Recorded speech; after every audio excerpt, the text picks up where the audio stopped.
This is Democracy Now!, democracynow.org, The War and Peace Report. I'm Amy Goodman with Juan Gonzalez. Following the U.S. attack on Venezuela and the abduction of the president, the Trump administration's publicly saying it wants to take over Greenland, which has been controlled by Denmark for over 300 years. On Tuesday, White House Press Secretary Caroline Leavitt said in a statement, quote, "The president and his team are discussing a range of options to pursue this important foreign policy goal. And, of course, utilizing the U.S. military is always an option at the commander-in-chief's disposal," she said. At a congressional briefing Monday, Secretary of State Marco Rubio floated the idea of the U.S. buying Greenland. White House advisor Stephen Miller talked about Greenland during an appearance on CNN. The United States should have Greenland as part of the United States. There's no need to even think or talk about this in the context that you're asking of a military operation. Nobody's going to fight the United States militarily over the future of Greenland. In that CNN interview, Stephen Miller defended the U.S. attack on Venezuela. We live in a world in which you can talk all you want about international niceties and everything else, but we live in a world, in the real world, Jake, that is governed by strength, that is governed by force, that is governed by power. These are the iron laws of the world. Meanwhile, Danish Prime Minister Mette Frederiksen has warned if the U.S. attacks Greenland, it'll spell the end of NATO. Firstly, I believe that the American president should be taken seriously when he says that he wants Greenland. But I also want to make it clear that if the United States chooses to attack another NATO country militarily, then everything stops. That is, including our NATO, and thus the security that has been provided since the end of the Second World War. We're joined now by two guests. Pavel Devyatkin is a non-resident fellow at the Quincy Institute, senior associate at the Arctic Institute. His new piece for Responsible Statecraft is headlined, "Is Greenland Next? Denmark Says Not So Fast." He's joining us from Moscow, Russia. And joining us from just south of the Arctic Circle in the Canadian city of Iqaluit is Aaju Peter. She's a Greenlandic Inuit activist and attorney, recently featured in the documentary Twice Colonized. We welcome you back to Democracy Now! Let's begin with Pavel Devyatkin. Pavel, can you talk about what is at stake right now and the response by Denmark and also, of course, most importantly, the people of Greenland? Thank you for having me, Amy. Trump says we need Greenland for national security, but his threats actually harm our security and threaten to destroy international law and institutions. In trying to acquire Greenland, the U.S. is acting like a rogue state with a reckless foreign policy. There is absolutely no military threat to the U.S. from Greenland, and no threat of Greenland forming military alliances with Russia or China. So this is pure imperialism. Trump's claiming that Russian and Chinese ships are all along the coast of Greenland and that Denmark can't protect it. But this is false. He's mixing up different parts of the Arctic. Russia and China do send ships into the Arctic, but those ships are nowhere near Greenland. They're way out in the Barents and Bering Seas, thousands of miles away. And the U.S. already controls Greenland in terms of military security, thanks to a 1951 agreement with Denmark that gives the U.S. control of a military base in the far north of the island. When Trump talks about Greenland, he keeps lumping the whole island together with the Pituffik military base, insisting that the only way to keep the base safe is to own the land beneath it. What we're witnessing is a dangerous might makes right worldview. You played that clip of Stephen Miller saying nobody's going to fight the U.S. militarily over the future of Greenland. They're really betting on raw military power to seize territory from a sovereign nation. And that statement came after Stephen Miller's wife posted a picture of the American flag covering Greenland on Twitter. She captioned the photo with the word "soon." The White House is currently discussing how to acquire Greenland and not exempting military force. Trump's push to seize Greenland is also related to the island's vast critical mineral deposits. Billionaires like Peter Thiel and Elon Musk are also behind the push to extract these minerals for tech and to set up a so-called libertarian freedom city on the island. I think it's also important to not ignore the timing. The attack on Venezuela and the escalating threats against Greenland conveniently come at the time that new Epstein files reveal Trump was on Epstein's jet many more times than previously reported. Officials are saying that more than 2 million Epstein files are still unreleased. Meanwhile, Americans are struggling with inflation, housing affordability, and crumbling infrastructure. Most Americans are opposed to the new war in Venezuela and seizing Greenland. Most Americans think Trump hasn't focused enough on lowering the cost of goods and services, but instead he's manufacturing these foreign crises. So, Pavel Devyatkin, I wanted to ask you about this issue of NATO. Here you have the European leaders trying to deal with the fact that the United States did a 180-degree turn on the war in Ukraine and left them holding the bag of what to try to, how to deal with the situation in Ukraine. Will Trump's move to try to grab Greenland basically rupture for sure the relationship within NATO between the United States and the European Union? Yeah, there are real risks to the Euro-Atlantic community. European leaders are facing an existential crisis, and many are actually failing the test. We've seen the Danish Prime Minister warn that if the US attacks another NATO country, everything stops, including NATO. And so that the security that has been provided since the end of World War II is also in question. Some European commentators are showing backbone. I saw the ex-NATO general Michel Yakovlev said how if Trump moves on Greenland, Europe must be ready even to fight the US and to expel America from key bases in Europe. We saw how 7 European leaders issued a joint statement that Greenland belongs to its people. But other leaders are shamefully weak. UK ministers are basically saying nothing, according to their own former defense secretary. Some are trying to appease Trump rather than defend international law. The Prime Minister Keir Starmer refused to condemn the US military actions in Venezuela, but he stated he stands with Denmark regarding Greenland. Could you also talk briefly about how climate change is changing the geostrategic importance of Greenland in terms of shipping routes around the world?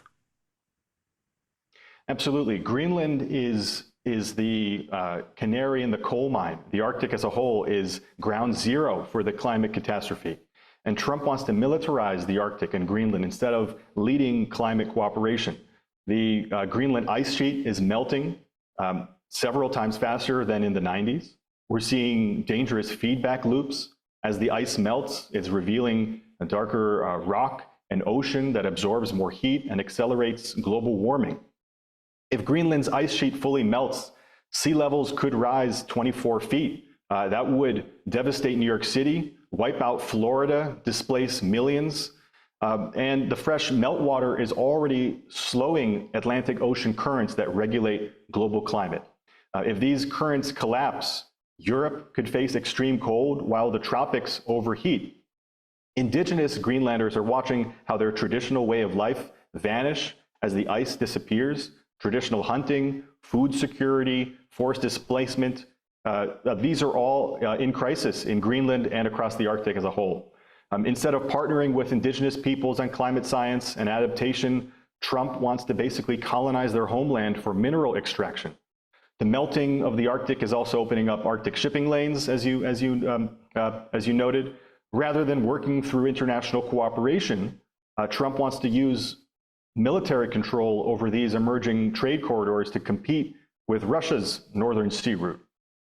I want to bring in Aaju Peter, Greenlandic Inuit activist and attorney, featured in the PBS documentary Twice Colonized. The documentary is a production of various media. I wanted to ask you about the response in Greenland right now to President Trump threatening to militarily seize or buy Greenland. Thank you for having me, Amy. Yes, Greenland is not up for sale. That's what Greenland is saying, and Greenland wants its independence. Greenland leaders, elected leaders, and the population would like to have a conversation with Donald Trump on what it is that he wants. Greenland has worked with the United States since the Second World War, and they're open to communication on what it is that Donald Trump wants from Greenland. I wanted to go to a trailer for the documentary about you, Twice Colonized. I want you to hear this. We will always be here. We are alive. I live in Canadian Arctic, but I went to school in Denmark when I was a child because I was colonized by them. That's my colonizer right there. You want to see my lawyer outfit? No other people in court has that. Only I have the sealskin because I fight for First Peoples' rights. We should be included in the discussions as nation states are. The memory, it's not bringing joy to me. We forgot our language, our culture, our connection. There was so much destruction. Because you're speaking Danish? Yeah. I haven't been able to leave the trauma and learned behavior behind. I find myself in situations that are not good for me, but that's what I know. Our children are going hungry. Our hunters are so humiliated.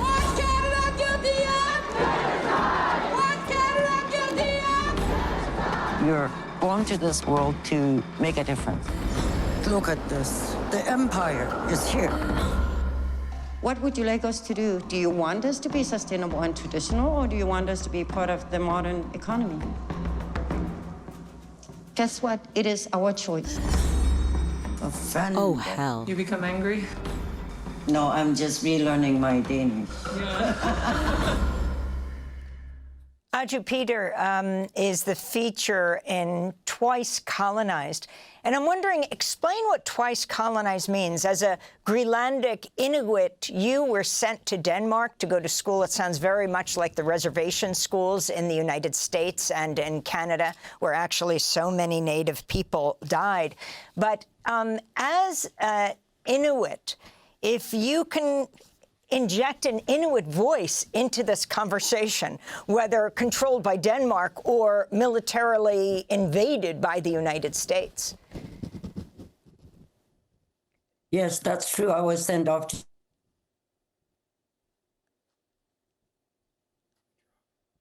300 years. And then afterwards, when I went back to Greenland, I moved to the Canadian Arctic, and the Indigenous peoples of Canada were colonized by Canada, of course. And now we would like our own sovereignty. You can talk to us. We are demanding that decisions and everything else that's happening should be made with us. That you can't just take over a people or Indigenous people just because you think you're so superior. You actually have to have a conversation with the Indigenous peoples of Greenland and the Indigenous peoples of Canada. And how has the relationship between Greenland and Denmark evolved over the years? What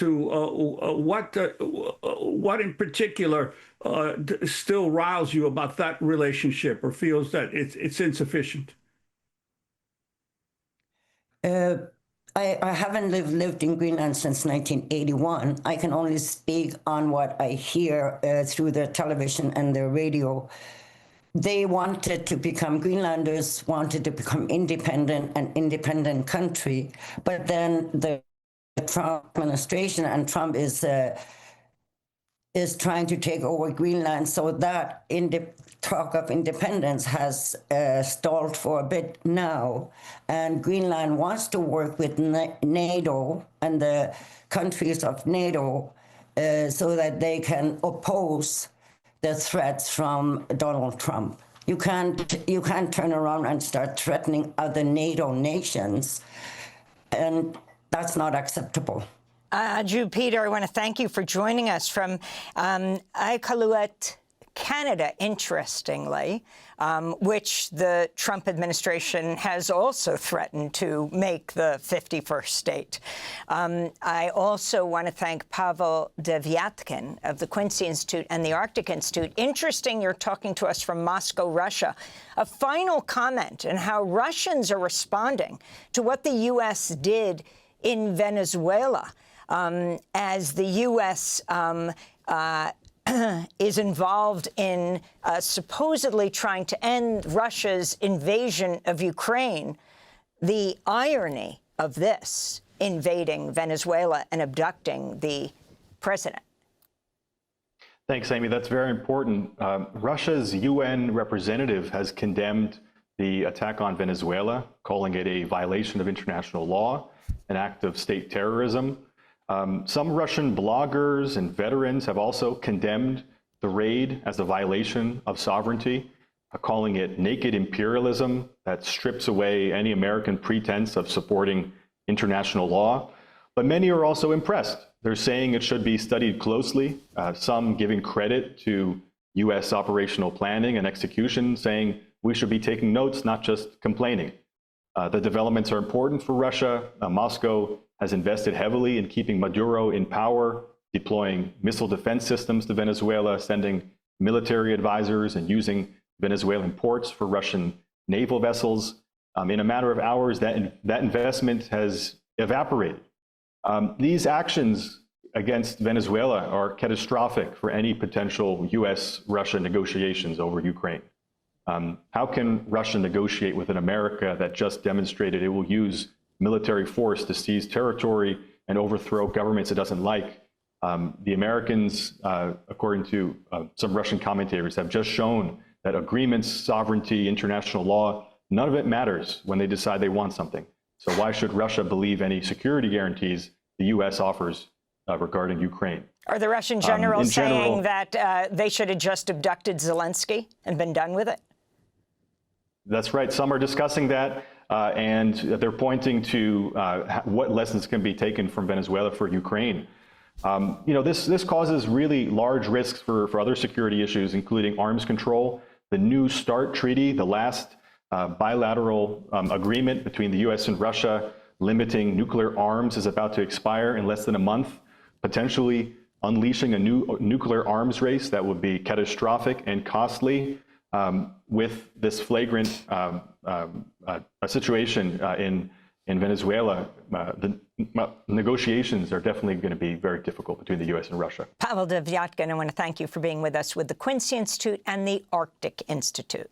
Thanks for watching Democracy Now! On YouTube. Subscribe to the channel and turn on notifications to make sure you never miss a video.